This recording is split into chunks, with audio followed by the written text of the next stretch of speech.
Estamos en el siglo II de la era cristiana.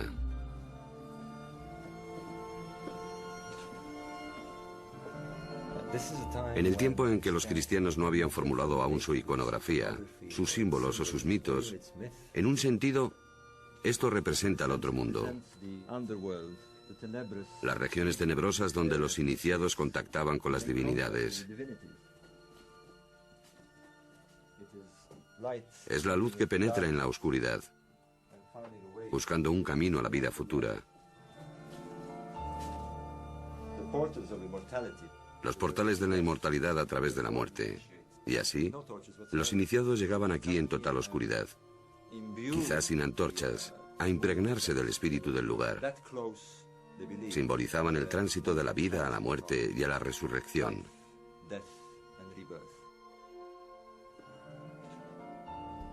Entre la gente que venía aquí estaban los primeros cristianos. Todavía existía un vínculo entre los cultos mistéricos del antiguo Egipto y la religión gnóstica. Y vemos a los cristianos practicando los rituales de los egipcios.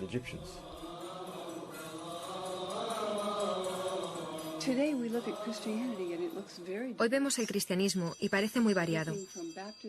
Desde los baptistas a los ortodoxos rusos, a los calvinistas y a los católicos romanos. Pero en el siglo I la variedad era mayor aún. Porque no existía el canon de las escrituras del Nuevo Testamento, ni un credo universal, ni tampoco una estructura específica. Lo que me fascina es que entonces el cristianismo era más plural de lo que es hoy.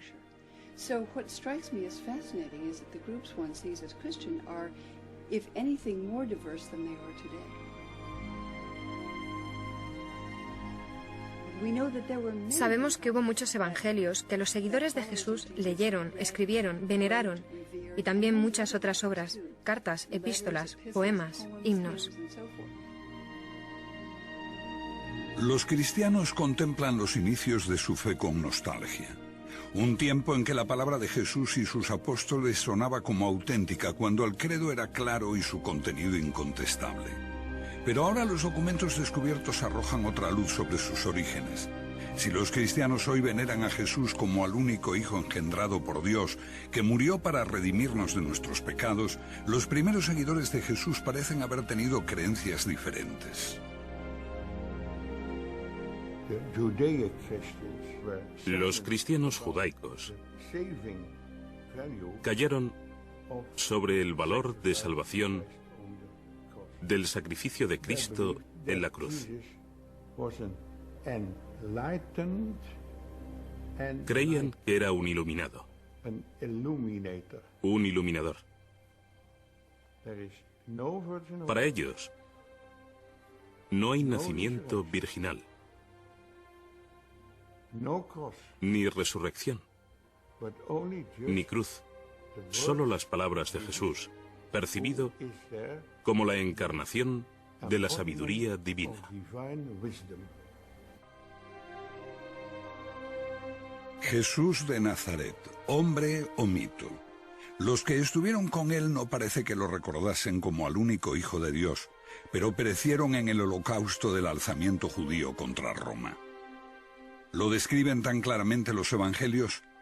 Se escribieron 2, 3 generaciones después de Cristo, en distintas ciudades mediterráneas. Entonces surgió otra imagen, la de Jesús como Hijo de Dios. Sin embargo, persistían ecos de los primeros tiempos. Edad Media, el sur de Francia. Una fe diferente surgía y proponía otra visión de Cristo. La Iglesia considera herejes a esa gente, peor que demonios. Durante décadas, la furia de la Iglesia se alza contra los cristianos gnósticos.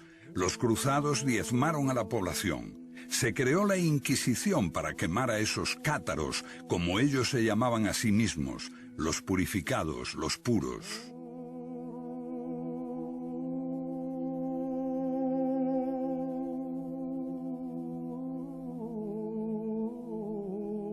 Después de muchos siglos, la gente empieza a recordar a esos cátaros y visita los lugares donde fueron martirizados.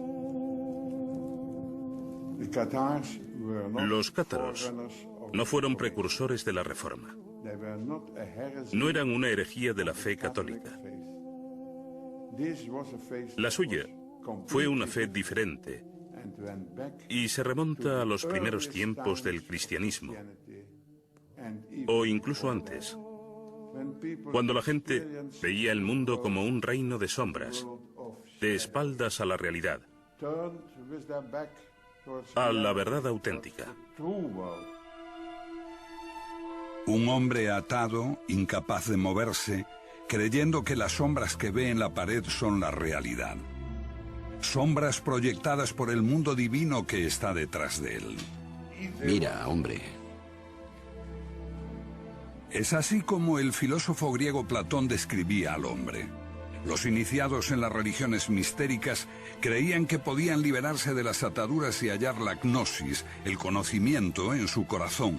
Un conocimiento secreto que transforma al hombre y lo hace consciente de la verdad, del mundo espiritual. Son los gnósticos. Los estudiosos creen que esa búsqueda también caracterizó al cristianismo primitivo, antes de que se escribieran nuestros evangelios.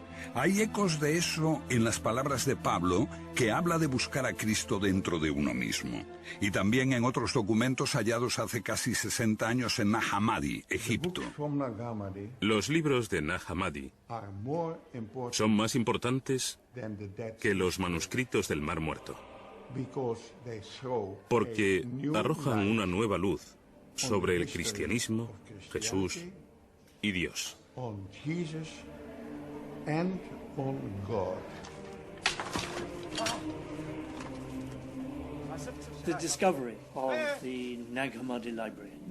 El descubrimiento de Nag Hammadi supone un cambio radical en nuestra idea del cristianismo primitivo.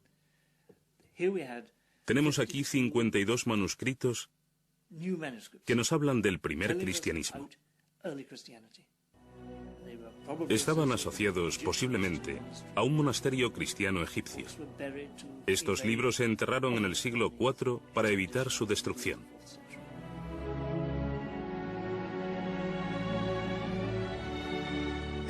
Nos dan abundante información. Es asombroso que los cristianos no se precipitasen a leer el Evangelio de Tomás y todos esos textos maravillosos. Me parece que eso demuestra el poder de la Iglesia romana, que los dejó a un lado y aún los considera heréticos y peligrosos. Y por supuesto lo son. Son peligrosos para la Iglesia literalista porque ponen en cuestión su interpretación.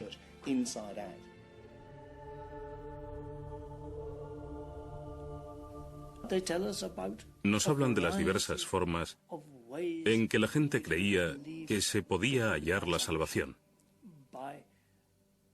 Por la contemplación, por la expansión de la chispa divina que hay en nosotros, comunicándose con Dios, buscando en nuestra propia alma, una búsqueda individual de lo divino, sin la ayuda de sacerdotes u obispos. Suena atractivo. El gnosticismo es atractivo, sobre todo para la mente moderna,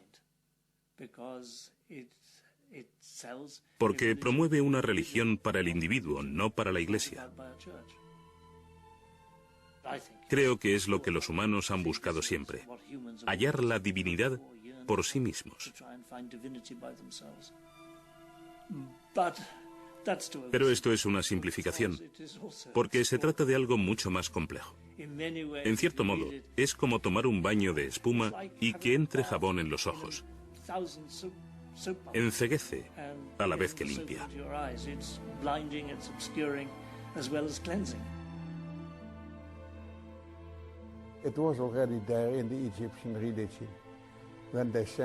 Ya en la religión egipcia, se decía que el hombre después de la muerte se convertía en Osiris, se integraba en Dios.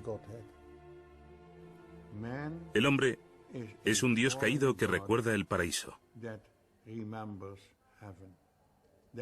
Este es el concepto de todos los misterios de la antigüedad, de Isis, de Mitra, de Adonis.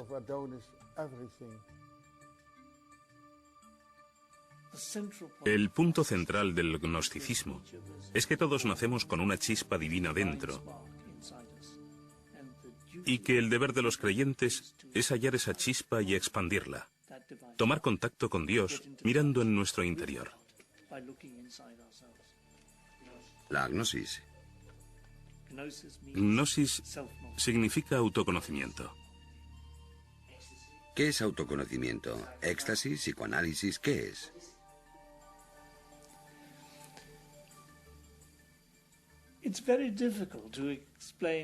Es muy difícil explicar qué es el autoconocimiento y cómo se obtiene. No es como el psicoanálisis. No es una exploración intelectual del alma ni el éxtasis. Es la contemplación de uno mismo. A veces con la ayuda de un líder. Es la quietud, una sincera búsqueda individual.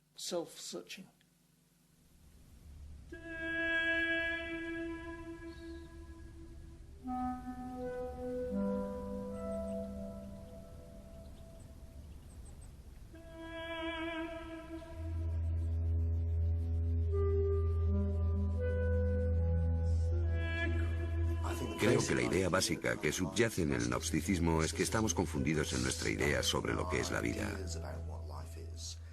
y sobre quiénes somos. Adentrarnos en un entorno como este echa abajo nuestros esquemas. Estás cara a cara con el mayor de los misterios, la muerte. La idea de que dejarás de existir como forma física y te enfrentas con el misterio absoluto del que proviene todo, el misterio que somos, el misterio que es.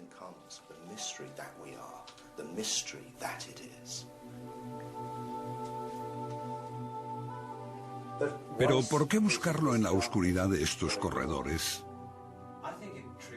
Creo que estimula la experiencia mística con la emoción de la oscuridad y los ecos de las cámaras. Todo eso conduce a un estado místico.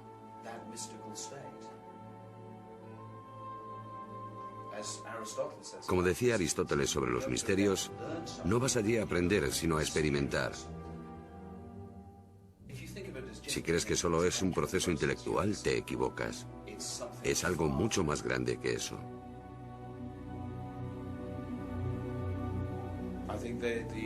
Creo que los antiguos habían comprendido que puedes aprender mucho, pero no tener un real conocimiento de ti mismo.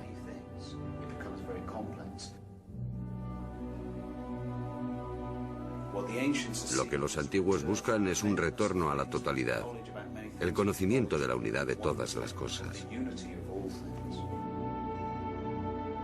Durante más de 2000 años la gnosis fue reprimida. Principalmente supimos algo de ella por las acusaciones de los padres de la Iglesia. Pero el hallazgo de Nag Hammadi en 1945 cambió para siempre nuestra forma de ver los orígenes del cristianismo.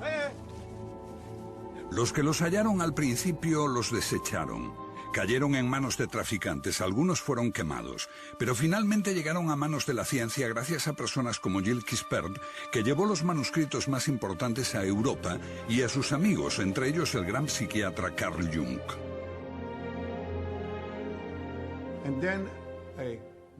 Entonces me fui a Egipto, a El Cairo.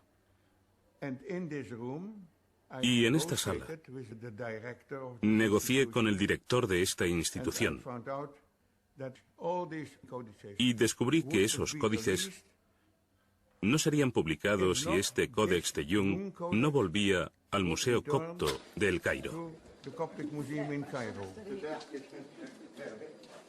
Ahora acumulan polvo en una pequeña sala, abiertos quizá una vez cada 10 años y solo en presencia de un funcionario del museo, la policía secreta y un juez. Quispel es bien recibido. Todos los manuscritos de Nag Hammadi se publicaron cuando devolvió el más preciado, el Evangelio de Tomás, con las palabras de Jesús.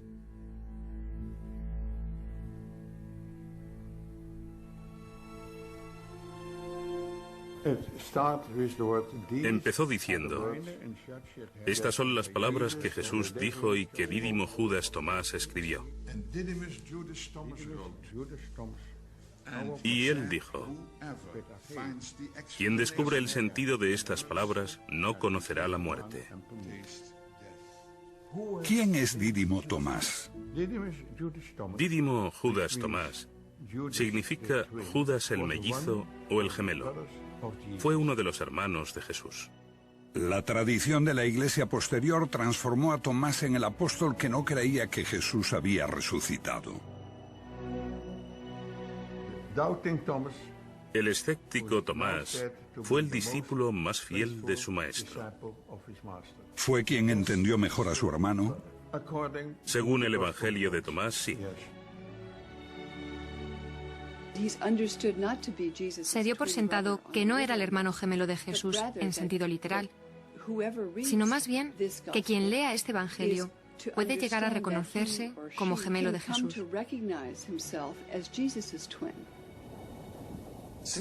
Dado que se ha dicho que eres mi gemelo y auténtico compañero, examínate a ti mismo.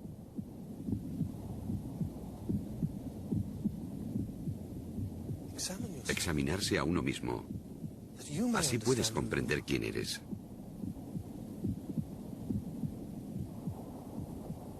Y serás llamado, porque el que no se conoce a sí mismo nada sabe. Pero el que se conoce llega simultáneamente a la profundidad de todo. Lo que tienes dentro te salvará. You have within you will save you if you bring it forth from yourselves. Creo que Tomás se interpreta simbólicamente, que todo el que viene a ver a Jesús viene a verse a sí mismo como el gemelo de Jesús, el que es creado a imagen de Dios, como Él lo fue. ¿Qué dice el Evangelio de Tomás? Bueno, el Evangelio de Tomás es una colección de dichos que prometen revelar algo. Lo que el oído no puede oír, lo que el ojo no puede ver, lo que ninguna mano ha tocado y lo que nunca se le ocurrió a ninguna mente humana. Bueno, eso eres tú. Tú eres lo que no puedes oír ni ver, tu esencia, el conocimiento mismo. Y creo que esta es la clave si quieres entender qué es el cristianismo y qué es el paganismo. Un viaje de autoconocimiento. Este era el gran precepto que el dios Apolo dio a los paganos en el oráculo de Delfos. Buscar la gnosis, el autoconocimiento, conocerse a uno mismo. Y lo mismo sucede con los cristianos. Lo que busca es la parte de ti que no puede morir. No es que se te vaya a dar algo que no tengas ya, es descubrir que ya eres inmortal. Porque tu esencia no es el cuerpo. Si descubres lo que realmente eres, descubres lo divino. Descubres a Dios dentro de ti. Parece ser un cuerpo, pero eres conciencia. Y esa conciencia da testimonio del nacimiento, de la muerte, porque todos los gnósticos, incluidos los gnósticos cristianos, creían en la reencarnación, y este proceso era un poco como despertar e irse a dormir. Estabas en un ciclo de cuerpos diferentes, yendo y viniendo, pero no eras el cuerpo. Eras conciencia que da testimonio de esto, de modo que jamás naciste y posiblemente no podrás morir. Todas las cosas separadas son expresión de una misma cosa. Así, todos los seres humanos son imágenes. Ellos usan la palabra eidolon, de un demonio o espíritu. ¿Un reflejo de lo divino? No tanto un reflejo, sino la forma en que lo divino se hace consciente de sí mismo. Para el Padre, ellos emplean el término la deslumbrante oscuridad. ¿Te imaginas la luz sin nada que reflejar? Es lo oscuro. Entonces, la luz en sí misma es oscura. Y usan el término brillante oscuridad. Potencialidad pura, solo luz. Solo conciencia, sin nada de lo que ser conscientes. Cuando eso crea algo por sí mismo para ser consciente, o como la luz algo para reflejar, el universo cobra existencia. Esta conciencia de Dios se expresa a sí misma en todos los seres. Así que todos nosotros somos imágenes o eidolons de la conciencia universal que es todo, que es Dios. El mito cristiano tal como lo conocemos marca un profundo abismo entre el hombre y Dios. Dios es Dios, nosotros simples mortales.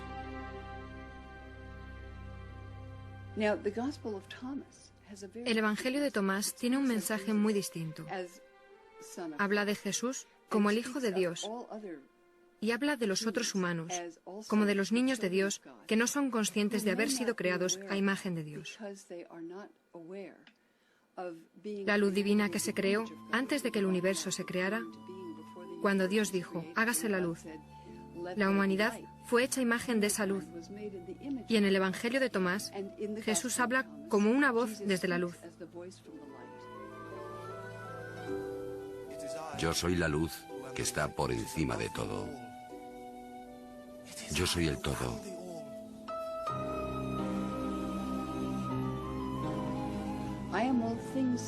Soy todas las cosas.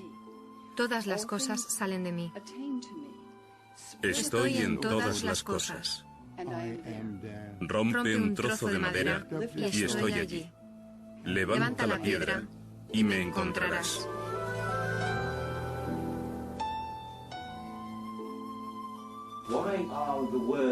¿Por qué las palabras del Evangelio de Tomás, busca bajo una piedra y me encontrarás, son tan peligrosas para la Iglesia? Porque es panteísmo. Sugiere que la divinidad está en todas partes y en todas las cosas. Lo que ocurre con el triunfo del cristianismo es que se traduce en la creación de una iglesia. Para llegar a Dios, tienes que hacerlo a través del obispo. Si quieres construir una iglesia, tienes que decir que la salvación solo es posible mediante, desde y a través de la iglesia. Y el representante de Dios en la tierra es el Papa. Esa es la única vía, mientras que para los agnósticos se trata solo de ti, tú puedes hacerlo.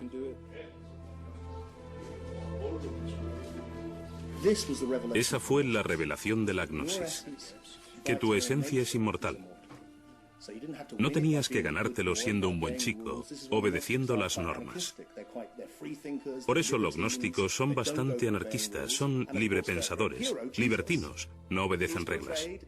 Y por supuesto, su gran héroe Jesús es descrito en sus relatos como un libertino que se relaciona con prostitutas y gente poco respetable. Él rompe las normas, no respeta el sábado y ataca a las autoridades religiosas. Es un clásico carácter gnóstico. Ellos eran así. Porque para ellos no hay que obedecer las reglas. Para ellos se trata de descubrirse a sí mismos, lo que eres de verdad. En el Evangelio de Tomás el mensaje es más importante que el mensajero. Es anterior a los 4 evangelios, como ocurre con un hombre considerado como fundador de la fe cristiana, pero que se empieza a ver con una luz diferente, Pablo. Pablo es gnóstico, habla del Cristo interior. Habla de la inmortalidad, como las escuelas mistéricas, porque Pablo existe antes de la historia literal. Pablo es un personaje totalmente malinterpretado en la historia. En tiempos de Pablo, digamos, no hay división entre gnosticismo y literalismo, porque el literalismo no se había desarrollado aún. 2 generaciones después, los evangelios de la Biblia hablan en detalle de la vida de Jesús. El mensajero se hace más importante que el mensaje, y Jesús pasa a ser literalmente el Hijo de Dios. Pero antes de eso, Pablo, a pesar de posteriores adaptaciones e inserciones, nos habla todavía de Jesús como de un misterio, una metáfora, una voz interior.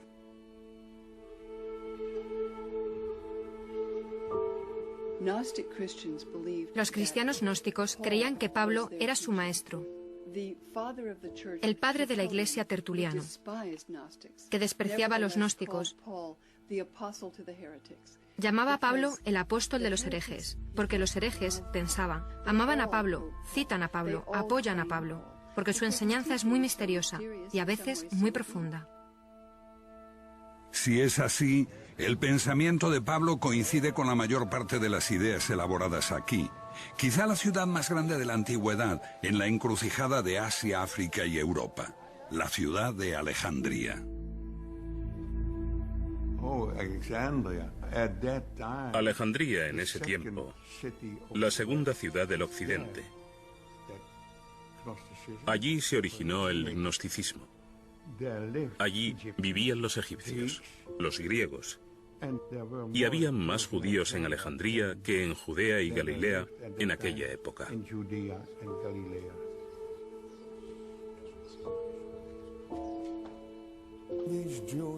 Esos judíos vivían en el exilio, pero habían encontrado un Dios desconocido en sus corazones. Al mismo tiempo, no podían encontrar a ese mismo Dios en el mundo, porque el mundo estaba lleno de mal y sufrimiento. Y el buen Dios, el verdadero, lleno de misericordia, envió a Jesús para redimir a la humanidad de Yeldebao.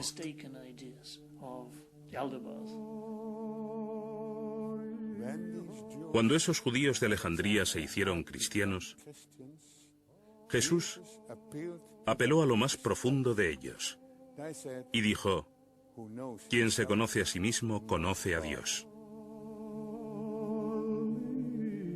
Mito o metáfora, en la figura de Jesús está también la semilla de la discordia. En torno a su persona sobrevino una batalla de ideas que separó las dos posturas. Sí, una de las mayores pugnas entre los seguidores de Jesús fue la cuestión de por qué Jesús murió de manera tan terrible. Para las comunidades ortodoxas, la única forma de encontrarle un sentido religioso era interpretarlo como un sacrificio redentor. Pero este sacrificio redentor solo tenía sentido si todos necesitábamos redimirnos del pecado. Así, los cristianos desarrollaron la idea de que teníamos que haber pecado terriblemente, sin posible redención. Entonces, la idea de que el Mesías de Dios muere en un sacrificio redentor por los pecados del mundo se convierte en una forzada explicación de su crucifixión. Así nace un nuevo elemento en la relación entre el hombre y la divinidad: el pecado original. El elemento central del mensaje cristiano, su fuerza, reside en la culpa, que Dios está mirando, sabiendo no solo todo lo que hacemos, sino también todo lo que pensamos. Creo que el cristianismo es bastante excepcional en el sentido de que Dios lo ve todo y castiga a los creyentes por sus malos pensamientos, por los pecados de la mente. El pecado y la culpa crearon un credo en el que predomina el miedo a Dios y al infierno, siempre presente en las prédicas de los sacerdotes. No es una idea que compartieran los gnósticos. La palabra pecador no figura en su diccionario. El Evangelio de Tomás no habla mucho de la discontinuidad entre Dios y nosotros mismos, sino de humanos creados a su imagen divina y, por tanto, con una especie de conexión, de afinidad con lo divino. El hombre es un Dios caído que recuerda el paraíso. Ese es el concepto de todos los misterios de la antigüedad y también de la gnosis. No hay espacio para el pecado. Por supuesto, eso no significa que seamos divinos y más, sino más bien que podemos encontrar nuestro camino hacia Dios cuando hallemos el camino hacia nosotros mismos, y que existe un medio de reparación para los pecados y errores que cometamos. Pero pecar es tan esencial que Jesús tuvo que morir para redimirnos, un argumento tomado de un antiguo mito, Adán y Eva y el primer pecado que hizo al hombre mortal. Los cristianos pusieron más énfasis en el pecado de Eva que los judíos. Antes del cristianismo ortodoxo, el pecado no era una cuestión central. Los maestros judíos, paganos, gnósticos coincidían en que tenemos la capacidad de seguir o de desobedecer a Dios. Tenemos buenos y malos impulsos. Se entendía que esta era la condición humana. Existe un gran debate sobre esto, porque algunos cristianos creían que era absurdo, lo de comer una manzana. Una desobediencia inocente por la que Dios condena a los hombres a una existencia inferior, lejos del paraíso.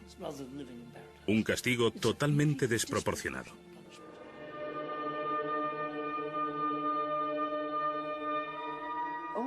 La idea cristiana de que el pecado es inherente a los humanos, la idea del pecado original, la desarrolla especialmente San Agustín en el siglo IV y se canoniza como enseñanza ortodoxa cristiana a partir del siglo IV. Esas comunidades ortodoxas desarrollan no solo un fuerte sentido de la distancia entre el hombre y Dios, sino que hay una condición pecaminosa en el hombre, innata e irredimible, aparte de que la muerte de Cristo se entiende como sacrificio. Jesús, un iluminador, la voz, el símbolo de lo divino. Un gnóstico veía a Jesús como al hombre que recibió la iluminación con el bautismo, cuando se transforma como Buda en aquel que conoce, el Cristo. Los cristianos ortodoxos creen que si Jesús era divino, era el Hijo de Dios, su único hijo, y también tenía que haber nacido divino, algo que los gnósticos consideran pueril. La ruptura queda clara con el último evangelio, el de Juan.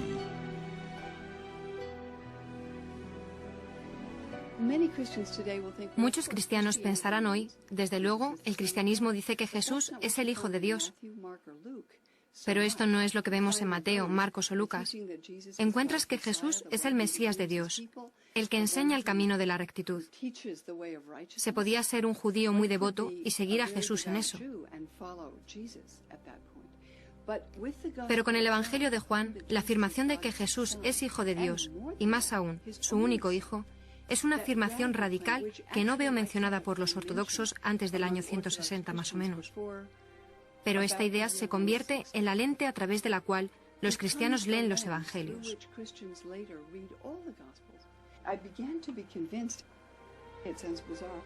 Empecé a convencerme, aunque parece raro, de que el Evangelio de Juan se escribió para contradecir esta otra opinión, y cambia la interpretación del mensaje cristiano de forma total. Jesús, el único Hijo de Dios, pero para los gnósticos era una metáfora, un símbolo de lo divino que reside oculto en todos nosotros. En ese sentido, todos somos hijos de Dios. Todos somos hijos de Dios, si descubrimos nuestra verdadera identidad. Si no, nos hallamos en estado de muerte. Esto es fascinante, creo. Estamos muertos. Para los gnósticos y los místicos, este es el otro mundo en el que estamos muertos en espíritu, porque creemos que somos el cuerpo y no es así. Somos Dios, si acaso. Somos la única conciencia del universo. Nos confundimos a nosotros mismos por esos cuerpos individuales y todos los problemas que causan. Lo que necesitamos es resucitar. Y la historia completa es así. Necesitamos morir por la identidad del cuerpo, que es el centro de la cuestión. Y necesitamos resucitar a nuestra verdadera identidad, que es el Hijo de Dios, que es el Cristo, la conciencia del Padre. Entonces todos somos Cristo, y todos necesitamos resucitar, y cuando lo hagamos el Cristo resucitará. En ese sentido, el mito, la historia completa de la crucifixión de Cristo y la resurrección, ¿es un modelo para todos y cada uno de nosotros? Sí, precisamente. Es un modelo que se encarna en la iniciación. Con los literalistas cristianos esto pronto se convierte más bien en una idea macabra. Que al final de los tiempos resucitarás con tu cuerpo y serás de nuevo un cuerpo físico. Porque es lo que creen que le pasó a Jesús. Vino en cuerpo físico y murió literalmente, y eso es exactamente lo que te pasará a ti, o al menos te pasará si comprendiste el mensaje cristiano. Los gnósticos, desde luego, dicen todo lo contrario. Si no comprendes el mensaje, regresarás en un cuerpo por la reencarnación. Si lo comprendes, te darás cuenta de que no eres un cuerpo, que eres el Cristo, uno con Dios, y no será ya necesario este ciclo de reencarnaciones.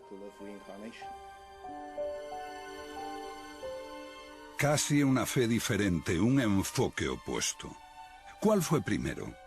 ¿Cuál fue el origen? Tenemos al literalista cristiano Policarpo, y unas décadas después, a mediados del siglo II, tenemos a Tertuliano, diciendo que los seguidores de los gnósticos llenan el universo. Así te haces la idea de que esta iglesia literalista existía desde los apóstoles y que los gnósticos fueron una desviación muy posterior. Lo que estamos sugiriendo es que en realidad es totalmente al revés. Los gnósticos se propagaron en el siglo I y II y fueron machacados por una iglesia literalista que entonces comenzaba su andadura. La ortodoxia, como la conocemos, surgió después del gnosticismo y en gran medida fue una reacción al mismo. El cristianismo se define por aquello que se le opone. Por oposición al gnosticismo, gradualmente fue defendiendo sus propios términos. A partir de una gran variedad de evangelios y unas 7 u 8 generaciones después de Jesús, los padres de la primera iglesia ortodoxa empezaron a escoger unos pocos textos que conformarían el Nuevo Testamento y definirían el credo. Creo que la amenaza de persecución obligó a los líderes cristianos a buscar unas enseñanzas básicas en las que todos estuviesen de acuerdo.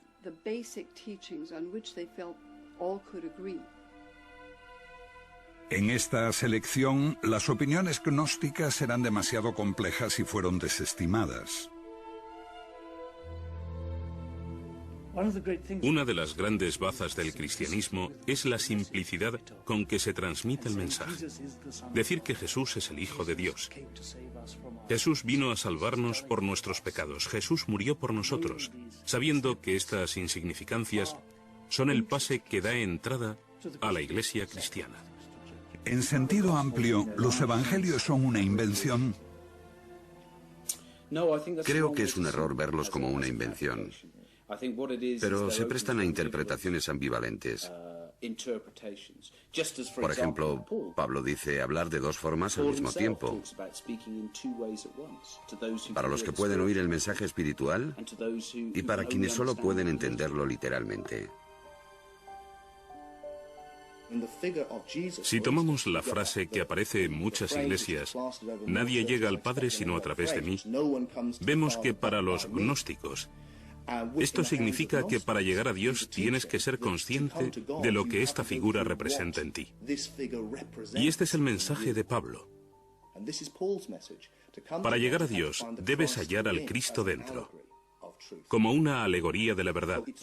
Pero el literalismo dice, no, este es el único camino. Creo que después de tener esta idea de una encarnación literal del Hijo de Dios, no la de un mítico Hijo de Dios, entonces, el concepto es que para tu propio bien, debes salvar el alma de otros. Y todos deben creer esto, obligados por su propio bien. Así tienes el mandato divino de ser autoritario.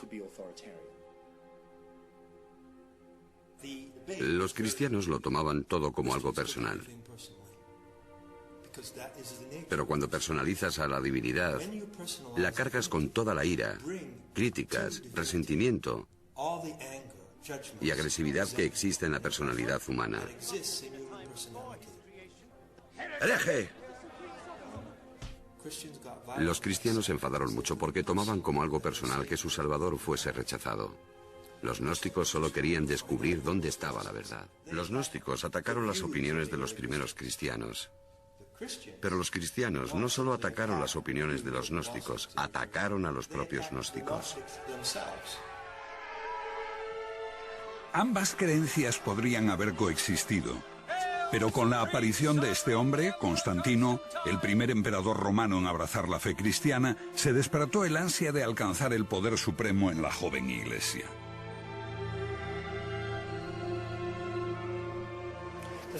La historia dice que Constantino tuvo una visión, un sueño, donde veía la señal de la cruz en el cielo, y se convenció de que si se hacía cristiano y utilizaba este emblema, ganaría la batalla contra su rival pagano. Fue aquí, en el puente Milvio, donde tuvo lugar una gran batalla que colocó al cristianismo en su triunfante camino al éxito.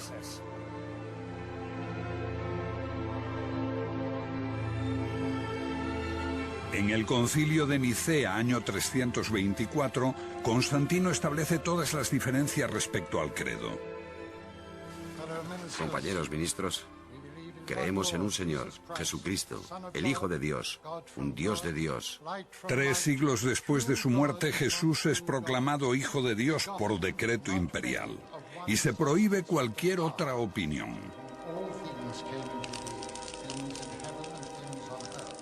When Christianity allies with the state to create a religious monopoly, that's when Christianity becomes... Cuando el cristianismo se alía con el Estado para crear una religión oficial, es cuando se vuelve algo radicalmente diferente, triunfante, exitoso. Pero al haberse aliado con el Estado empieza a cometer los mismos crímenes que había denunciado en sus primeros 300 años de existencia. Persigue, mata por la religión. Se transforma en una institución jerárquica, opresiva, necesariamente conservadora.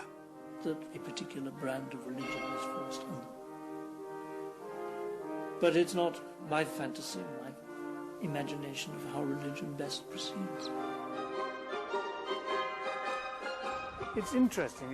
Es interesante Constantino. Cuando Constantino se convierte, uno de sus primeros actos es hacerle a las iglesias de Roma grandes regalos de plata y oro. 12 estatuas de tamaño natural de los apóstoles y 2 estatuas de plata de Jesús en tamaño natural. Así, 20 años después de su conversión, las iglesias de Roma parecen templos paganos, y esto es solo una muestra de la riqueza que obtiene la Iglesia en el siglo IV. La alianza con el Estado significa riqueza para la Iglesia, riqueza para los obispos, riqueza para el Papa de Roma. ¿Es corrupta la Iglesia? Sí. ¿Conserva un sentido de sus orígenes, el sentido de la importancia de la pobreza? Sí. Entonces la Iglesia se divide entre la pobreza y la abstinencia de los monjes y la riqueza de los obispos. Pero aún así, los obispos conservan un sentido de recuerdo de la caridad, de la virtud, lo mejor de ellos. Esto siempre desgarra, hay siempre esta tensión interior. Jesús jamás fundó una iglesia. No dejó instrucciones para una iglesia. Es una invención posterior, diseñada para reforzar el poder de la Iglesia católica. Es inconcebible que Jesús, un simple hombre de Galilea, pretendiese fundar una Iglesia universal. ¿Piensa que Jesús dio alguna autoridad a Pedro? Otra vez, esas leyendas son invenciones, como la donación de Constantino. La donación de Constantino es una farsa. Había un documento que la Iglesia en la Edad Media afirmaba que era un contrato escrito por Constantino en su lecho de muerte. Aquí os doy el imperio para que lo custodiéis. Entonces, cuando este se reveló como una falsificación, se inició la Reforma Protestante. De algún modo, todo lo que hemos hecho es escuchar a los perdedores. Fueron destruidos en el siglo IV. Hemos retrocedido y dijimos, solo porque perdieron esa batalla, solo porque la Iglesia romana, con sus ideas de un Jesús histórico y una religión literalista, tomó el mando, no quiere decir que su versión de los hechos sea la verdadera.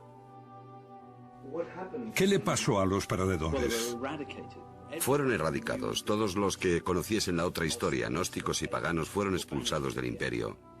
Los templos se derribaron, los filósofos fueron asesinados, los libros prohibidos y quemados.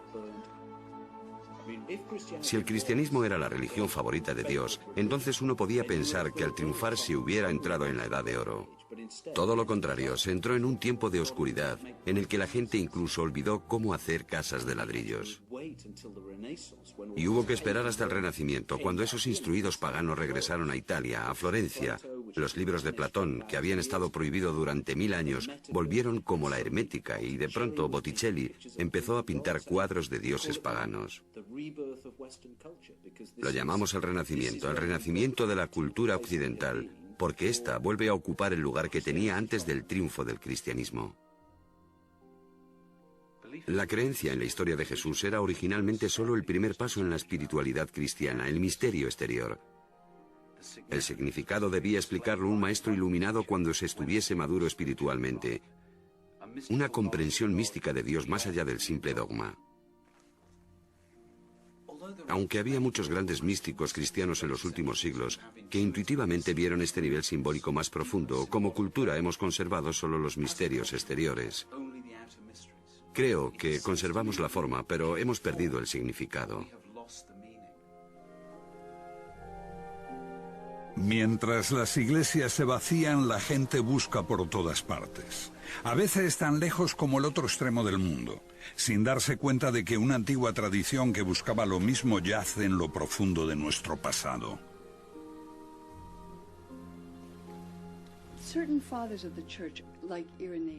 Ciertos padres de la Iglesia, como Irineo, en sus famosos 5 volúmenes contra los herejes, dice que comúnmente son considerados cristianos, pero que no lo son herejes. Y tienen características especiales. Primero de todo, aman leer e interpretar las Escrituras. Segundo, buscan guiándose por su propia intuición.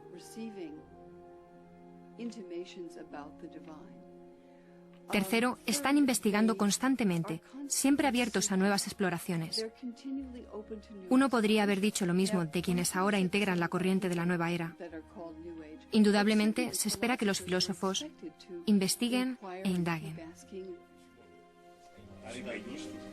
Preguntando, uno encuentra una tradición desarraigada, interrumpida por muchos siglos, complicada, a veces confusa. Todo esto parece un poco difícil de entender para un hombre moderno.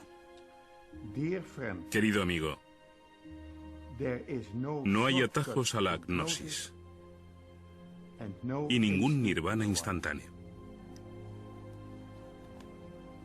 Me hizo reír con esto el anciano caballero, porque tiene razón, por supuesto.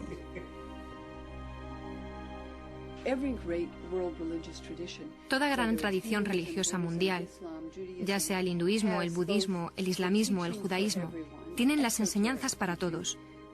La enseñanza esotérica, que se supone siguen todos sus fieles. Y también una enseñanza esotérica o mística. La única que no lo tiene es el cristianismo occidental. Creo que es lamentable que haya sido considerado herético ese camino que mucha gente busca para su propia integridad y desarrollo. Either heretical or a path leading nowhere.